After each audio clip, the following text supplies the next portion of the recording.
menerima daripada ibadahnya. Tangguhkan dua orang ini, kata Allah, aku belum memberikan maaf, belum memberikan ampunan kepada mereka selagi mereka belum mengikhlaskan kesalahan-kesalahan daripada saudaranya. Maka saling memaafkan itu hukumnya bukan sunnah, tapi diwajibkan di dalam syariat Islam itu sendiri. Baik di ruang lingkup keluarga kita, ruang lingkup pengurusan daripada masjid. Begitu juga dengan ibadah-ibadah yang lain.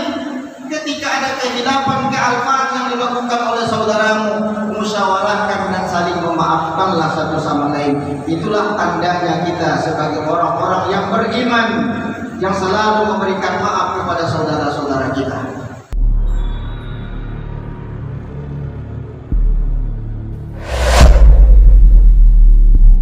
Assalamualaikum warahmatullahi wabarakatuh. Innal hamdalillah nahmaduhu wa nasta'inuhu wa nastaghfiruh wa na'udzu billahi min shururi anfusina wa min sayyiati a'malina. Man yahdihillahu fala mudilla lahu wa man yudlil falan tajida lahu waliyyan murshida. أشهد أن لا إله إلا الله وحده لا شريك له وأشهد أن محمدا عبده ورسوله الذي لا نبي بعده. اللهم صل وسلم وبارك على سيدنا محمد وعلى آله وأصحابه وذرياته ومن تبعهم بإحسان إلى يوم الدين. أيها الحاضرون، أوصيكم ونفسي بتقوى الله فقد فاز المتقون. قال الله تعالى في القرآن العزيز بعد أعوذ بالله السميع العليم من الشيطان الرجيم بسم الله الرحمن الرحيم يا أيها الذين آمنوا اتقوا الله حق تقاته ولا تموتن إلا وأنتم مسلمون. وقال أيضا في آية أخرى إنما المؤمنون إخوة فأصلحوا بين أخويكم. صدق الله العظيم. Ma'asyiral muslimin, saudara-saudaraku sidang Jumat yang dimuliakan Allah Subhanahu wa taala. Pada kesempatan yang mulia ini khatib berwasiat untuk kita semua agar selalu meningkatkan daripada kualitas ketakwaan kita kepada Allah Subhanahu wa taala. Takwa dalam artian melaksanakan apa saja bentuk daripada perintah yang datangnya dari Allah Subhanahu wa taala dan juga menjauhi di dalam kehidupan kita jika itu berbentuk larangan demi larangan yang datangnya dari Allah Subhanahu wa taala. Juga kita selalu memperbaharui daripada rasa kesyukuran kita kepada Allah Subhanahu wa taala, yang mana pada hari yang penuh dengan kemuliaan, keberkahan dan keistimewaan ini sampai-sampai Nabi menyebutkan sayyidul ayyami yaumal jum'ah. Sebaik-baik daripada hari itu adalah hari Jumat. Pada hari yang mulia ini Allah masih memberikan kita kekuatan keimanan, begitu juga dengan keistiqomahan di dalam melaksanakan ibadah. Mudah-mudahan saudara-saudaraku, kita selalu memohon dan juga tidak terlepas daripada bermunajat kepada Allah. Apa saja bentuk daripada ibadah-ibadah yang telah kita tunaikan sepanjang daripada hidup kita, selama daripada usia kita, senantiasa diterima dan juga diridhai di sisi Allah Subhanahu wa taala.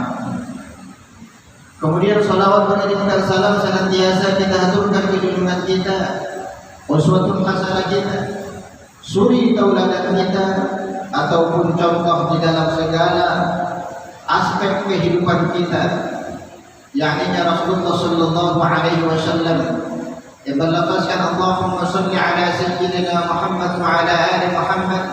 Assalamu alayka ya Rasulullah.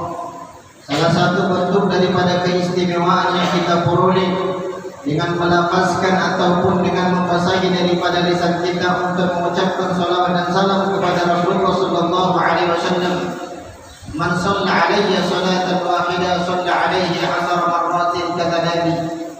Jika ada di kalangan daripada umatku yang selalu mengucapkan salawat dan salam kepadaku, maka Allah Subhanahu wa taala memberikan 10 kebajikan di dalam kehidupannya. Ma'asyiral muslimin, saudara-saudaraku yang dimuliakan Allah Subhanahu wa taala. Salah seorang sahabat bernama Abu Darda radhiyallahu anhu, yang mana beliau menuturkan daripada salah satu hadis Rasulullah sallallahu alaihi wasallam. Ketika itu Nabi menyampaikan kepada kami, "Ala ukhbirukum bi afdali darajatin minas siyami was salati was sadaqah." Wahai sahabatku, kata Nabi, apakah kalian mau saya kabarkan? Apakah kalian mau saya berikan petunjuk kepada kalian sebuah amal ibadah yang mana amal ibadah ini, kata Rasulullah, jikalau kalian melakukannya di dalam kehidupannya, maka Allah Subhanahu wa taala memberikan kebajikan, memberikan kebaikan, memberikan pahala yang mana kebajikannya lebih afdal darajatnya, lebih tinggi darajatnya dibandingkan daripada ibadah-ibadah yang telah engkau tunaikan, berbentuk ibadah puasa, berbentuk ibadah daripada solatmu, berbentuk ibadah daripada sedekahmu, kata Nabi. Di dalam hadis ini Nabi mengibaratkan perbandingan 3 ibadah di dalam satu ibadah yang hendak dikabarkan oleh Nabi kepada para sahabat ketika ini. Di antaranya adalah ibadah puasamu, ibadah daripada salatmu, ibadah daripada sedekahmu, kata Rasulullah sallallahu alaihi wasallam. Walaupun memang ada pandangan di kalangan para ulama, Nabi mengkabarkan di dalam hadis ini adalah puasa yang dimaksud adalah al-puasiyamut nawafil, puasa-puasa sunnahmu, salat-salat sunnahmu, begitu juga daripada sedekahmu. Maukah kalian saya tunjukkan sebuah ibadah yang jauh lebih mulia dibandingkan daripada ibadah-ibadah ini? Maka apa kata para sahabat? Qalu bala ya Rasulullah, tentu kami mau. Khabarkanlah kepada kami wahai Rasulullah, ceritakanlah kepada kami ibadah apa itu yang memiliki keistimewaan begitu dahsyat, fiha khairun katsira, yang memiliki daripada kebaikan-kebaikan yang cukup banyak. Maka apa kata Rasulullah sallallahu alaihi wasallam? Islahu zati baini wa fasadi zati baini al-khaliqah. Perbaikilah hubunganmu dengan saudaramu, damaikanlah 2 orang yang berselisih paham di dalam perkara ibadah-ibadah ataupun agama, di dalam perkara masalah kehidupan sosial. Padahal jelas kata Allah Subhanahu wa taala, innamal mu'minuna ikhwah fa aslihu baina akhwaykum. Sesungguhnya kalian sesama orang-orang yang beriman itu, kata Allah, bersaudara, maka perbaikilah hubungan saudara sesama kalian. Ma'asyiral muslimin, saudara-saudaraku yang memuliakan Allah Subhanahu wa taala, penciptaan manusia disampaikan oleh Allah Subhanahu wa taala di dalam Al-Qur'an, laqad khalaqal insana fi ahsani taqwim. Sesungguhnya kami telah menciptakan umat manusia itu, kata Allah, sebaik-baik daripada penciptaan dibandingkan daripada makhluk-makhluk yang lainnya. Umat manusia adalah penciptaan yang paling terbaik. Tapi di sisi yang lain, yang namanya manusia memiliki sifat sosial, membutuhkan kehadiran daripada saudaranya. Terkadang ada kekeliruan, terkadang ada kealfaan, terkadang ada kekhilafan yang dilakukan terhadap saudara-saudaranya. Maka berikanlah maaf kepada mereka ketika ada tetanggamu, saudaramu yang mana mereka bertikai di dalam kehidupannya, perbaikilah hubungan mereka. Jadilah juru damai di antara dua orang saudaramu yang berselisih paham. Baik dia perkara masalah kehidupan sosial, begitu juga dengan perkara kehidupan di dalam masalah ibadah, yang mana ibadah itu notabene-nya adalah furu'iyah. Terkadang kita berbeda cara pandang, terkadang kita mengikuti ulama yang berbeda, mengikuti mazhab yang berbeda. Maka lapangkanlah hatimu untuk menerima daripada perbedaan itu, walaupun memang itu sesuatu yang tidak sama dengan apa yang kita ketahui. Ma'asyiral muslimin, saudara-saudaraku yang dimuliakan Allah Subhanahu wa taala, baik ia permasalahan di kalangan masyarakat, baik ia permasalahan di kalangan para pekerja, para profesi-profesi dagang dan lain sebagainya, wabil khusus ketika ada perbedaan pemahaman di kalangan ruang lingkup pengurusan daripada pengurusan masjid, begitu juga dengan yang lainnya. Maka ketika ada kekhilafan yang dilakukan oleh saudaramu, buka hatimu, berikan maaf kepada mereka. Yang namanya makhluk sosial, tidak ada di antara kita yang sempurna. Maka apa kata Rasulullah sallallahu alaihi wasallam, setiap insan itu memiliki dua sifat. Terkadang mereka lupa, terkadang mereka hilaf, terkadang mereka salah. Maka berikanlah maaf kepada mereka. Disampaikan oleh Rasulullah sallallahu alaihi wasallam, turfa'u a'malun nasi fi kullal jum'ah marratayn, atau tuftahu abwabul jannati fi kullal usbu'i marratayn. Dua redaksi yang berbeda. Setiap satu pekan itu, kata Nabi, pintu langit dibukakan oleh Allah. Ibadah-ibadah kita diangkat dan dihadapkan kepada Allah. Surga itu dibuka, kata Rasulullah sallallahu alaihi wasallam, setiap pekannya dua kali, yaumal isnin wa yaumal khamis, pada hari Senin dan juga pada hari Kamis. Setiap hamba Allah Subhanahu wa taala, Allah berikan ampunan kepada mereka. Illa yusyriku billahi ta'ala, kecuali jajaran orang-orang yang mensekutukan Allah Subhanahu wa taala. Setiap kehilafan yang kita lakukan, Allah maafkan itu ketika kita memohon ampunan kepada Allah, bertaubat kepada Allah Subhanahu wa taala. Kecuali kesalahan kita kepada saudara kita, kepada tetangga kita, kepada keluarga kita, Allah belum memberikan maaf terhadap itu sebelum kita selesaikan urusan-urusan kita terhadap manusia yang lain. Maka apa kata Allah Subhanahu wa taala di dalam hadis qudsinya, ketika ini orang dihadapkan kepada Allah Subhanahu wa taala, unzuru hadaini hatta yastaliha, unzuru hadaini hatta yastaliha, unzuru hadaini hatta yastaliha, kata Allah, tangguhkan dua orang ini, aku belum menerima daripada ibadahnya. Tangguhkan dua orang ini, kata Allah, aku belum memberikan maaf, belum memberikan ampunan kepada mereka selagi mereka belum mengikhlaskan kesalahan-kesalahan daripada saudaranya. Maka saling memaafkan itu hukumnya bukan sunnah, tapi diwajibkan di dalam syariat Islam itu sendiri. Baik di ruang lingkup keluarga kita, ruang lingkup pengurusan daripada masjid, begitu juga dengan ibadah-ibadah yang lain. Ketika ada kehilapan, kealfaan yang dilakukan oleh saudaramu, musyawarahkan dan saling memaafkanlah satu sama lain. Itulah tandanya kita sebagai orang-orang yang beriman, yang selalu memberikan maaf kepada saudara-saudara kita.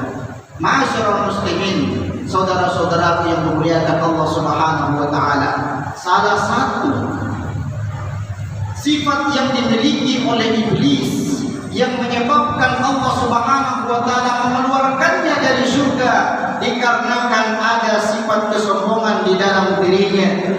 Aba wastakbar, kata Allah. Ini iblis adalah makhluk yang paling sombong, makhluk yang paling angkuh, yang menyebabkan Allah keluarkan ini hamba dari surganya Allah Subhanahu wa taala.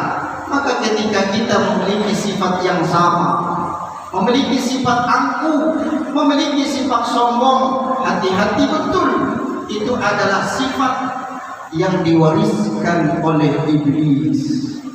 Terkadang kita merasa lebih baik, terkadang kita merasa lebih senior di dalam pengurusan, terkadang kita merasa lebih alim karena lebih dahulu datang ke masjid, yang menyebabkan kita enggan untuk memaafkan daripada saudaramu. Maka hati-hatilah, kata Nabi, itu adalah sifat yang diwariskan oleh sifat iblis di dalam diri kita. Ma'asyiral muslimin, saudara-saudaraku sidang Jumat yang dimuliakan Allah Subhanahu wa taala. Mudah-mudahan dari khutbah yang sangat singkat ini kita bisa mengambil iktibar pembelajaran di dalam kehidupan kita. Yakin dan percayalah saudaramu itu adalah orang yang beriman. Yakin dan percaya terkadang kita berbuat khilaf, dan juga khilaf itu juga dimaafkan oleh saudara-saudara kita yang lainnya, yang menyebabkan derajat daripada ketakwaan kita, derajat daripada keimanan kita diangkat oleh Allah Subhanahu wa taala. Maka islamu zati bainikum, kata Nabi, hubungkanlah tali persaudaraan, berikanlah maaf kepada saudaramu, damaikanlah dua orang yang berselisih paham di dalam pandanganmu. Ketika mereka sudah berdamai, maka Allah Subhanahu wa taala memberikan kepada kalian, kata Nabi, pahala yang mana pahala daripada ibadah itu lebih tinggi derajatnya dibandingkan daripada pahala puasamu, pahala daripada salatmu, pahala daripada sedekahmu. Barakallahu li wa lakum wa nafa'ani wa iyyakum bil ayatil hakim wa taqabbal minni wa minkum tilawatahu innahu huwal ghafurur rahim. Allahumma shalli ala sayyidina Muhammad.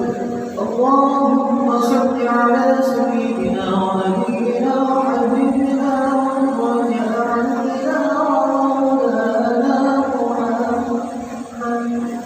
Wa sallallahu ya Allah tabaraka wa ta'ala ala kulli sahabati rasulillahi ajma'in. إن الحمد لله نحمده ونستعينه ونستهديه ونعوذ بالله من شرور أنفسنا ومن سيئات أعمالنا. من يهده الله فلا مضل له ومن يضلل فلن تجد له وليا مرشدا. أشهد أن لا إله إلا الله وحده لا شريك له وأشهد أن محمدا عبده ورسوله الذي لا نبي بعده. أيها الحاضرون، أوصيكم ونفسي بتقوى الله وقد فاز المتقون. قال الله تعالى في القرآن الكريم بعد أعوذ بالله السميع العليم من الشيطان الرجيم بسم الله الرحمن الرحيم إن الله وملائكته يصلون على النبي يا أيها الذين آمنوا صلوا عليه وسلموا تسليما. اللهم صل على سيدنا محمد وعلى آل محمد كما صليت على سيدنا إبراهيم وعلى آل إبراهيم وبارك على سيدنا محمد وعلى آل محمد كما باركت على سيدنا إبراهيم وعلى آل إبراهيم في العالمين إنك حميد مجيد. اللهم اغفر للمؤمنين والمؤمنات والمسلمين والمسلمات الأحياء منهم والأموات إنك سميع قريب مجيب الدعوات يا قاضي الحاجات. اللهم اجعل جمعنا هذا يا الله جمعا مرحوما وتفرقنا من بعده تفرقا معصوما ولا تجعل في قلوبنا سبيا ولا محروما. اللهم إنا نسألك رضاك والجنة ونعوذ بك من سخطك والنار. اللهم إنك عفو كريم حليم تحب العفو فاعف عنا يا كريم. ربنا آتنا في الدنيا حسنة وفي الآخرة حسنة وقنا عذاب النار والحمد لله رب العالمين. عباد الله، إن الله يأمر بالعدل والإحسان وإيتاء ذي القربى وينهى عن الفحشاء والمنكر والبغي يعظكم لعلكم تذكرون. أقم الصلاة.